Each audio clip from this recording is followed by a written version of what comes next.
Dear students, अस्सलाम वालेकुम। मैं आसिफ महमूद फ़िज़िक्स के साथ।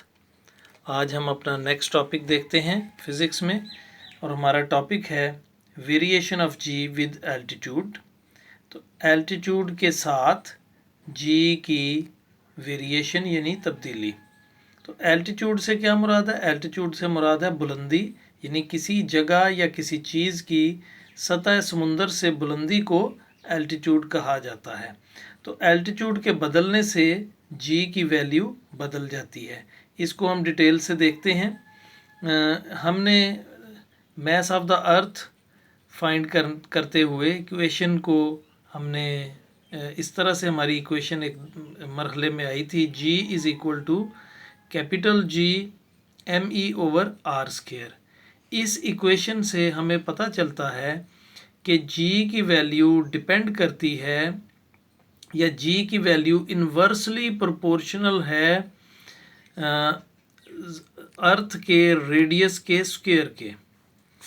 तो क्योंकि हमें मालूम है इस इक्वेशन में कैपिटल जी जो है ये कांस्टेंट है, मैस ऑफ द अर्थ भी कांस्टेंट है, तो रेडियस जो है इस बाहर देखने में रेडियस भी कांस्टेंट है, लेकिन ये सतह ज़मीन के लिए है। ज़मीन की सतह पर जो चीज़ होगी उसके लिए हम ये जो ज़मीन के सेंटर से डिस्टेंस है वो रेडियस के इक्वल लेते हैं। लेकिन अगर कोई चीज़ ज़मीन की सतह से ऊपर चली जाए, बुलंद हो जाए, तो फिर वो किसी हाइट पे चली जाती है। इसको हम ज़रा देखते हैं यहाँ पे कि ज़मीन की सतह पे अगर कोई चीज़ है तो उसके लिए आर की वैल्यू तो वही होगी जो रेडियस है ज़मीन का।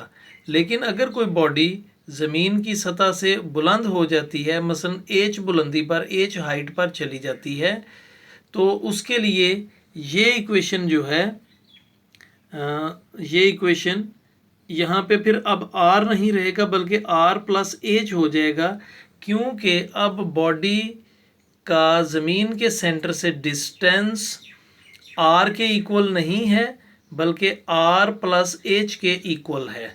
तो इस लिहाज से हमारी इक्वेशन हो जाती है g at some height is equal to capital G mass of the earth over R plus H whole square. तो इसको देखते हैं। The value of g is inversely proportional to the square of the radius of the earth, जैसा कि अभी मैंने पहले बयान किया। But it does not remain constant, ये एक जैसी नहीं रहती। It decreases with altitude. तो जो हम बुलंदी पर, इन्वर्सली प्रोपोर्शनल का मतलब ही ये है कि जो एल्टीट्यूड जो है या ये वाला रेडियस जो है ये बढ़ता जाएगा तो ये जी की वैल्यू डिक्रीज़ होती जाएगी। इन्वर्सली प्रोपोर्शनल का मतलब यही है। तो इट डिक्रीजेज विद एल्टीट्यूड। और फिर यहाँ पे एल्टीट्यूड की डेफिनेशन भी दे दी। Altitude is the height of an object और प्लेस अबव सी लेवल। कि एल्टीट्यूड से मुराद क्या है? किसी ऑब्जेक्ट या प्लेस की सतह समुंदर से बुलंदी।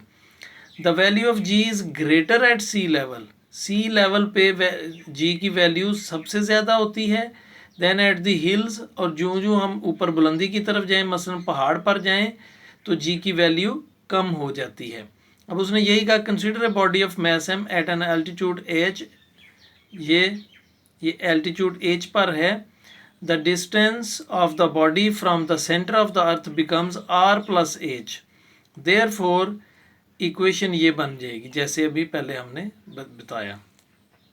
According to the above equation we come to know that at a height equal to 1 earth radius above the surface of the earth, g becomes 1/4 of its value of the earth. तो अगर ज़मीन की सतह से बुलंदी उतनी हो जितना ज़मीन का रेडियस है, तो जी की वैल्यू 1/4 हो जाती है, यानी आधी नहीं हो जाएगी बल्कि चौथा हिस्सा हो जाएगी। और इसी तरह अगर दो अर्थ सरफेस से 2 रेडियस के इक्वल बुलंदी होगी तो 1/9 हो जाएगी इसकी वैल्यू, जी की वैल्यू। तो अगर ये ज़मीन की सतह से किसी ऑब्जेक्ट की बुलंदी 2 रेडियस के इक्वल हो जाएगी, सतह से बुलंदी, रेडियस से नहीं, सतह से 2 रेडियस के इक्वल बुलंदी अगर होगी, तो g की वैल्यू 1/9 हो जाएगी। तो ये आज का हमारा टॉपिक था। अब हम देखते हैं होमवर्क। डियर स्टूडेंट्स, आज का होमवर्क है why does the value of g vary from place to place, और explain how the value of g varies with altitude. ये दोनों थोड़े मिलते जुलते हैं लेकिन इनमें थोड़ा सा फ़र्क है। और what is meant by altitude. तो इन तीनों क्वेश्चंस के आंसर मैं मार्क नहीं कराऊंगा बल्कि नोट्स की शक्ल में आपको उनकी पिक्चर सेंड कर दूंगा। तो आज के लिए इतना ही। अपना ख्याल रखिए, दुआओं में याद रखिए। अल्लाह हाफिज़।